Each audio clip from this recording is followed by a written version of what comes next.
Good afternoon, Commissioners. My name is Rick Houston. I live at 445 Shirtlift, Overton, Nevada. I came to talk about what the BLM's doing out there and kind of running the picture out there for a few days. I know they're gone now. Again, I want to say that I am a Houston, and last week this became a little more passionate for me. A member of my family who was protesting was thrown down by a BLM officer. Did he throw down a 200-pound cowboy? Nah.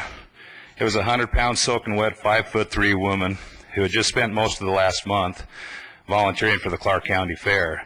And when she's not doing that, her and her husband run the Little League out there. I mean, can you be any more American than that? She wasn't touching anyone. She wanted to look in the back of a truck. So they throw her down, so her nephew comes over. He's upset. He's yelling. So they put a dog on him. Then they light him up with some tasers, just to try to protect his aunt. These are nice people out there. She's a cancer survivor. She's raised 11 children. Where was our sheriff then? Where's our governor? We needed the commissioners up there.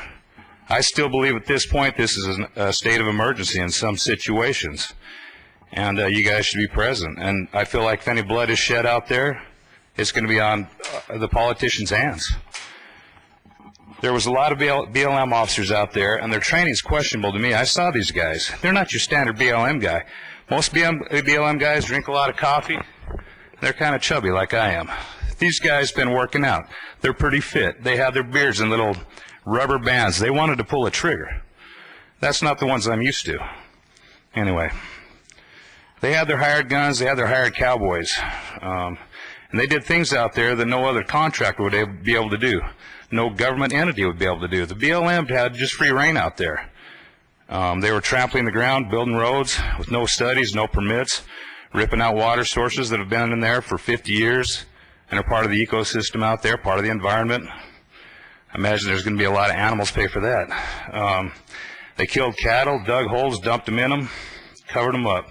Some of them they didn't cover. Matter of fact, they were looking at them yesterday. They did inhumane things. Too many to list this meeting. They did it all undercover. And that's why they blocked the access out there, including the airspace. I looked it up. I got a pilot's license. They had a NOTAM for there. And a surrounding area over that ranch, a no-fly zone. Why? I don't know. Probably because they're killing cows. And here's another thing. They closed up the Logandale Trail system. I'm an Overton resident. There's a bunch of us out there, and it's part of our income out there. And this is after the closing of Overton Beach Marina, and we lost the services at Echo Bay. And since then, there's been a unifying effort has been made to find different sources of income in the valley. The efforts have been made by working hard with the events and awareness to create a user-friendly environment out there on our amazing trail system, and events to bring guests to our valley. It's worked. I'm sorry, I'm out of time now. We appreciate your comments. Thank you, sir. Thank you.